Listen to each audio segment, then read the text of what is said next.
I think and when you're dealing with that particular conflict in the moment, I think using statements like, I feel this, rather than you did this, can actually be very helpful in like bringing the conflict down and calming it.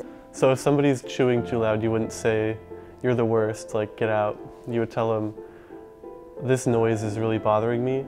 So in that way, you're not putting the emphasis on them, you're putting the emphasis on the chewing, you're putting the emphasis on the sound that you're hearing, and not them. I think a lot of times we try to come up with responses, or we're thinking about what we're going to say while people are talking, but I think that active listening is really about just not thinking about anything else but listening to the person's words and like really being there and really processing what they're saying as they're saying it. Let them complete their thought before you go in and put in your own thoughts. I think interruptions are always pretty negative. And also a huge part of active listening for me is just validating the person's standpoints. So you can say something like, I understand where you're coming from, or like, I know that I didn't necessarily do the best thing at this point in time, and let me explain to you why.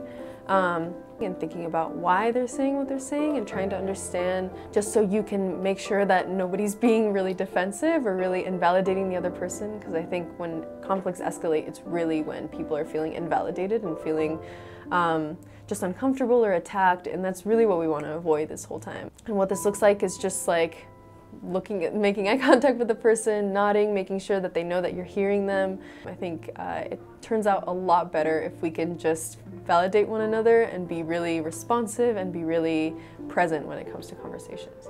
And you don't necessarily have to agree with whatever the other person is saying, but just taking into account what they're saying and making sure that you're understanding and asking out follow-up questions if needed as well.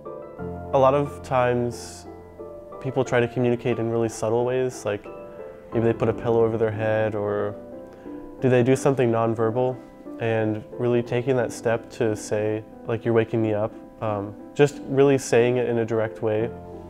People don't pick up on these really, what we perceive as clear, like clues that we leave, and just diving in and maybe embracing the awkward and having that conversation is better than letting it build up for a long time.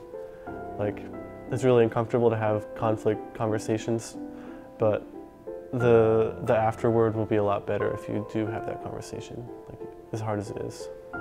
Another strategy is to, like, this is a more formulaic way of kind of mediating a conflict if it's just the two of you, is to each take turns saying your side of the story without any interruptions, and then having like a lot of follow-up questions afterwards to try to understand what the other person is thinking.